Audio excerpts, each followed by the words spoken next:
we go.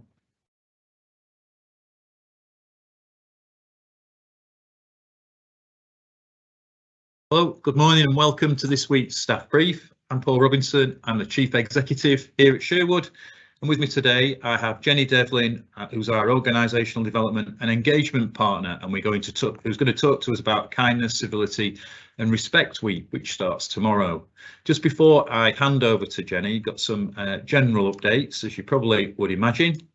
And let's just take a moment to reflect on yesterday's funeral and the sad passing of Her Majesty the Queen. Obviously there was a great pulling together of national unity yesterday, and I hope that you were able to take part in the proceedings as you felt as though you should do and wanted to. That includes those of us who were around on site yesterday, and hope that you could follow the proceedings, and I took part in a very moving 2-minute silence at 11:55 in the front entrance here at Kingsmill. So thank you to all the colleagues who were able to spare those couple of minutes to share with me in that.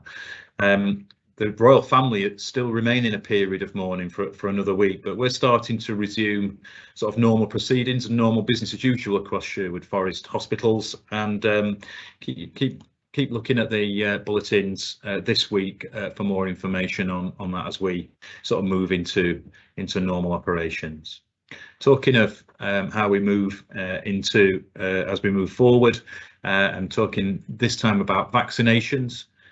So we can all get our COVID autumn boosters. That started here on site at Kingsmill last Monday, and there's various cohorts that are eligible to receive a COVID booster vaccination this autumn. That includes people aged 50 years or older, residents in care homes or for older people, and those aged 5 years and over in a clinically at-risk group. And in addition to that, that's all health and social care staff. So please drop in at Kingsmill if you want when you want to receive that booster, or book in using the national booking line that you can book in at Kingsmill. You can book in at local pharmacies, etc., etc. Anywhere where the vaccination is offered. Please, I think Danny is going to put it in put the link to the booking site in the Q&A. So please use that or drop in at Kingsmill. The vaccination that will be offered this autumn is the Moderna vaccination. It's safe for everyone who have received previously the Pfizer vaccine, and indeed for first, second and booster. So Moderna is safe for use, even if you've not had Moderna in the past. And again, see the bulletin this week for details how to drop in here at Kingsmill or to book wherever it's convenient for you to receive that important vaccination.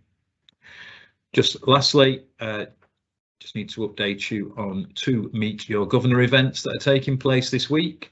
The first one is tomorrow, that's Wednesday the 21st of September, and that's at Newark Hospital. It's in the main corridor near outpatients, so governors will be available for a chat there. And then on Thursday at Kingsmill Hospital in the King's Treatment Centre, and that's between 9 o'clock and 11 o'clock.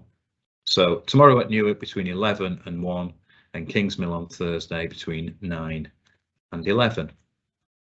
Okay, so Jenny, welcome. It's your first time on Staff Brief. So tell us all about Kindness, Civility and Respect Week. Thank you.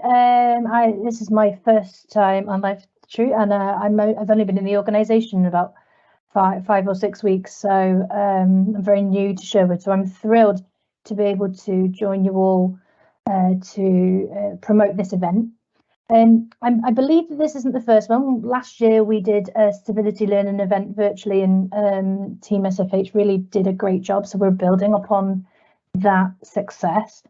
You've told us in staff survey consistently that this is important to you.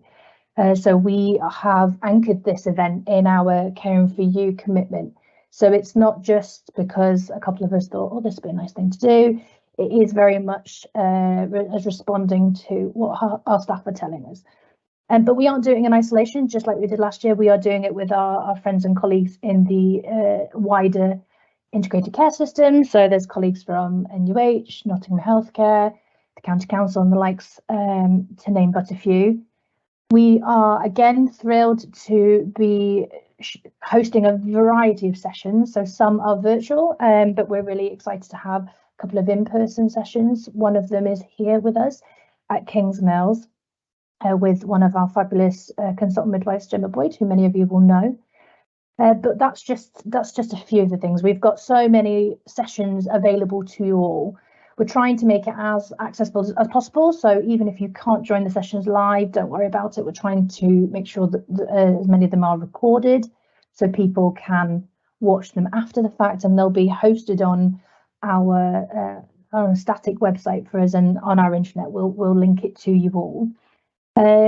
Just to kind of highlights things that we're really excited to be sharing this year. So not only are our colleagues from NHS England coming to join us to share the Civility and Respect Toolkit nationally, that is there, but also the ICS us in Nottinghamshire and Nottingham, we're launching our toolkit as well. So it will be there for all colleagues to view and use, and we will use that to and embed it in quite a few of our work streams going forward. So that's really exciting.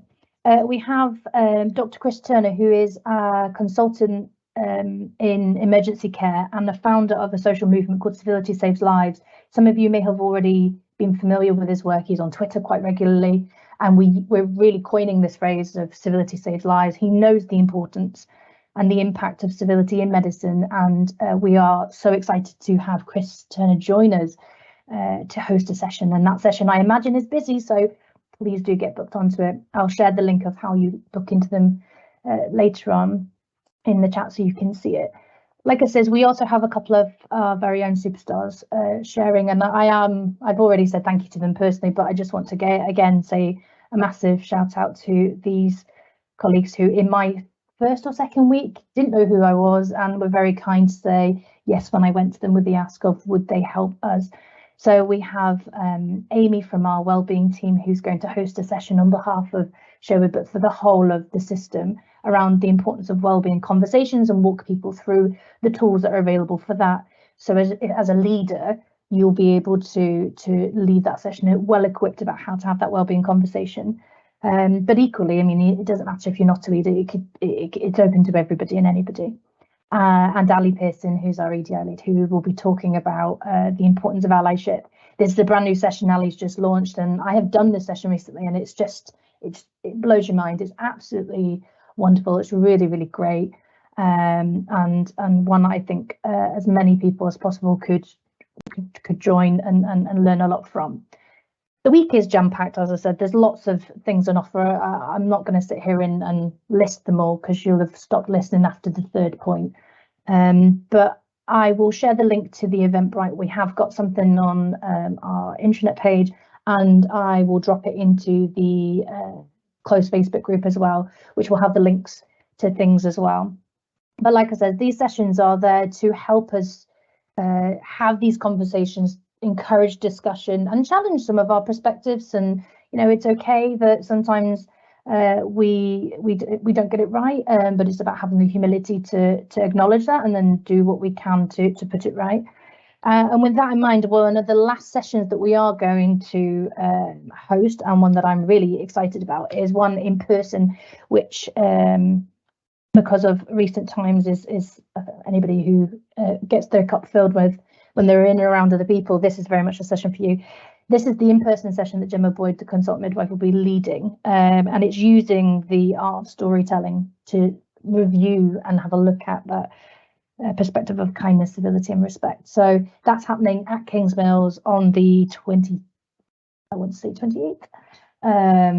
in the morning, downstairs in the lecture theatre of the Education Centre. So we'll be thrilled to have anybody join us in that session. Again, there will be summaries of all these sessions, so if you can't join us, don't worry, we will make sure that there will be resources for you.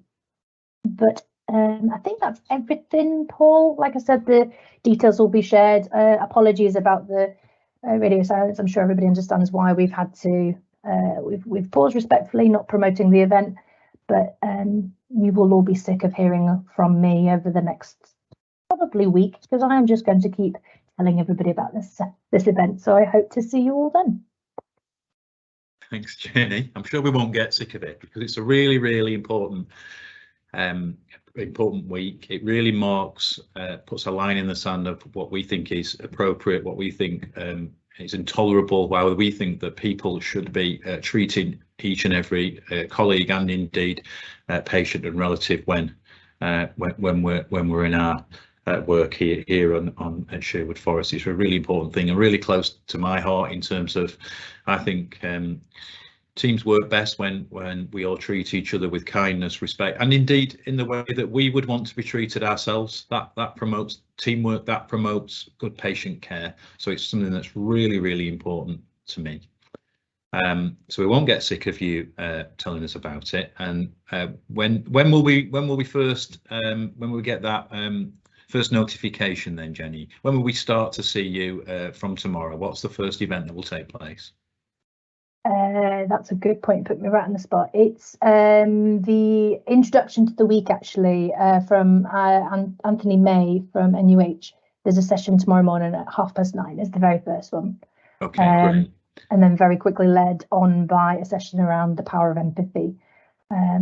Straight away, and they're all virtual, so you could be on site, you could be at home, you could be on the moon, and you'll be able to access them all. That's great. I'll look forward to being on the moon with Wi-Fi access to that. So thank you for that. You know, really important and really powerful that we are joining with our colleagues across the whole of Nottinghamshire in this. This is not something that is specific and something that's important just here at Sherwood. It's important across the whole NHS and certainly across Nottinghamshire. So really pleased to see the new Chief Executive at Nottingham University Hospitals, Anthony May, leading off on that. Got a comment in the chat, which is about when we observe managers not adhering to our values, not being civil and kind and being consistently rude. So I'll read the question. What is our first point of call when we observe senior managers being consistently rude and not following the civility and care values? So that's something that's really disappointing, because clearly that gives me the indication that we have senior managers here in the trust who do not follow care values, aren't civil, kind and respectful to colleagues, and that's something that I want to know about. I want to be able to have that conversation with those individuals. So you can certainly let me know when if you think that is that's something that's happening. Jenny, have you got any advice for people who want to tackle this? Sure. There's we have a number of resources and tools and mechanisms already in place. So if you wanted to have maybe an initial conversation around behaviours that you see, the OD team, we are there to talk to colleagues, especially if it's about approaching what could be a really difficult conversation, and we know these conversations can trigger. And equally, the Freedom to Speak Up Guardian route is there as well, if people have concerns and they would like additional information, guidance and advice. Other managers as well. And if confident enough, I would always encourage people to try and have a conversation with the colleague in question.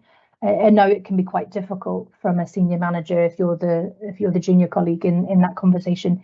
It's by no means easy. However, my observations of this organisation only 5-6 weeks in is the complete openness to challenge. I am so excited and really humbled by the open mindset colleagues have here for challenge, and not necessarily around behaviours. I've asked some really odd questions, or why do we do that here, or how does that work, and so on and so forth, or do you think that works? And everybody has been really open-minded with, oh, actually, I've never really thought of it like that before. So when approached compassionately and respectfully, there are ways of being able to challenge somebody's behaviour in a way. Sometimes we don't realise what's going on around us, and sometimes we don't realise the impact of our own behaviours. Because and my old trust would giggle if they hear me saying this. My favourite phrase was, everybody's living an EastEnders storyline. It's just some of us are living a Tuesday afternoon and some of us are living the Christmas special every week. Not saying that gives a green light for poor behaviour, but it helps us start to understand why people behave the way they do, and behaviour is a symptom of something. So it's tackling it from a compassionate and kindness place first, rather than reacting specifically to the behaviour. But I understand and appreciate that's not an easy scenario, and I encourage that colleague who put that question in to reach out for some more advice and guidance and support to maybe escalate that one to give the feedback that needs to be given there. Yeah, thank you, Jenny. So really important that we hear about that we support colleagues to be able to challenge, to be able to give feedback in terms of where they feel that the approach and behaviour that is being taken by certainly senior managers, which was the point of the question, but everyone, the behaviour of everyone is ensured to be supportive, kind and respectful. And if you don't feel able to give that feedback in sort of a formal way, there, please contact Freedom to Speak Up Guardian or Champion, and then you can do that in a safe, independent way as well. Okay, so I don't have any other questions, Jenny, in terms of this. I'm really keen to see a whole schedule, so I'm guessing now you've got you've got the green light to get communications out there following the National Week of Mourning that we've just had. Then you'll be able to bombard us all over the next few days with those events, and I'm certainly looking forward to that. And we encourage everyone to be able to get access to at some point, just to ensure that this is not just to get the message again that Jenny gave around, this is not necessarily a live event. You can catch up when it's convenient to yourselves as well. Thank you, Jenny. I've got a couple of other questions that are around vaccinations, and we'll come back to you if there anything pops up as a result. Thank you. Can we get the flu jab at the same time as the COVID booster? So my understanding is that the flu vaccinations haven't arrived yet. So as we stand today, then the answer is no. We are looking around how we move forward into October when the flu vaccinations will arrive, how we do that. But for the moment, it's COVID boosters that they're dropping, and certainly COVID boosters only if you're using the national website. And talking of the national website, that seems to have caused a little bit of confusion about the cohorts that we are communicating are eligible. So I stated earlier, and our staff bulletin states earlier, that all people aged 50 years and over are eligible, but the government website seems to say 65 years is the threshold. We're just trying to clarify that, because the 50-year threshold has been the one that's been communicated to all NHS organisations. So we're a little bit puzzled as to why the government website states something different, because we thought we got our information from the same source, but we'll check that out and make sure that's clear in the staff bulletin that goes out this week. I've got someone asking me which sessions for Kindness, Civility and Respect Week I'm hoping to join. Well, I haven't got one in my diary yet because I haven't seen the seen the itinerary, but Jenny's going to put them in my diary. We've already had that conversation, so I'm hoping to join as many as I can over the next week. Thank you for that prompt. You'll certainly see me joining those sessions. Okay, I've now run out of questions. Jenny, is there anything that you want to leave people with in terms of a message as we head into this really important week? Sure. It's Lexis. I just firstly thank you, Lexis, as a new colleague. SFH has made me feel so welcome, and every colleague I've met with a smile and under the mask, and with compassion and kindness, and often I'm lost as well. So even though Kings Mills is very well signposted, I'm still getting lost. So I'm really grateful for those people who are very kind and patient with me, pointing me in the right direction. This week it's the same as the mantra about the puppy at Christmas. This isn't just for 1 week. This is something that is important to us all going forward. It is one of our core values. You have consistently said it in staff survey that this is important to you. So this is just a purposeful week to bring attention to this topic for conversation. But in my world, in organisational development, civility, kindness and respect, it's in everything. You can't have a compassionate performance management conversation without demonstrating civility, kindness and respect. You can't have a recruiting conversation or host an interview without being civil, kind and respectful. Can't say goodbye to a colleague who spent 30 years of their life working here without being kind, civil and respectful. And often some people feel like this might be a reactive thing because it's to fix something, but it's not. The thing that I feel at Sherwood is this isn't to fix anything. This is a very warm, very encouraging, very welcoming organisation. The mindset is very evident. So this is much of the time, rather as well as the pockets of behaviour that a couple of colleagues have said, but there are many opportunities for us to celebrate really great things here, and I really appreciate that, and I look forward to working with colleagues with that. So like I says, we will get all of the schedule out over the rest of today. You'll see it on social media platforms, it'll be on the internet, etc., etc. And like I said, if teams themselves want to take this further, there is a new OD offer coming. Now that myself and Carol, my colleague, the other OD and engagement partner, now that we're in post, so these things are going to become more embedded in our day-to-day work. So if anybody wants to look at this agenda, look at this topic and see how it affects and impacts them on a day-to-day, please get in touch with us. We'd love to do some great work with you guys. And a lot of the time, I'm really thrilled to say a lot of times celebrate the work that you guys are already doing, not reinventing the wheel, not starting from scratch, not trying to repair anything. I'm really thrilled that I'm not having to turn up with bandages and chocolates. I am still turning up with chocolates, I'm not going to lie. That's the easiest way to do work, I find, in the NHS, is with a box of chocolates. But ultimately, I get to celebrate the incredible work that everybody's already doing, and I'm really thrilled to do that.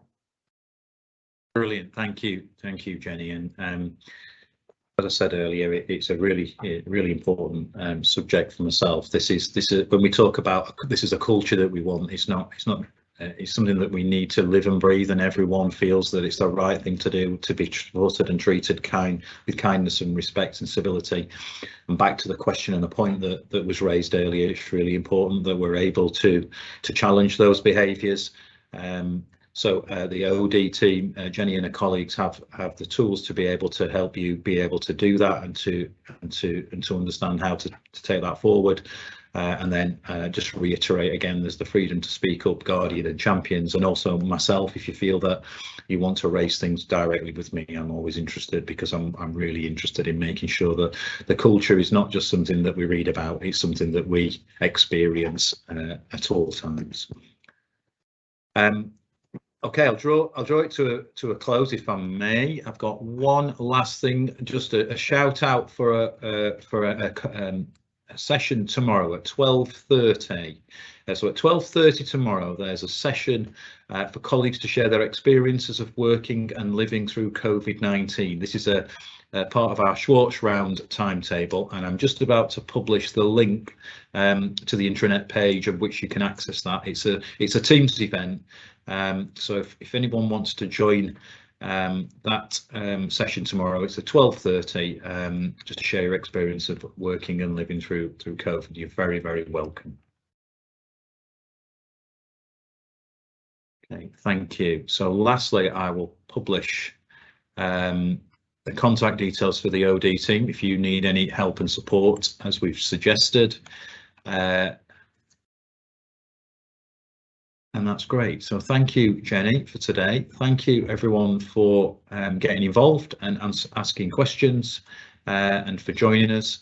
Hope you have a peaceful rest of the week. I hope you have, I'm looking outside, the weather's a bit grey, but I'm hoping that the sun will shine for the rest of the week at the very least. So I hope you can make the most of it. See you again next week. Goodbye.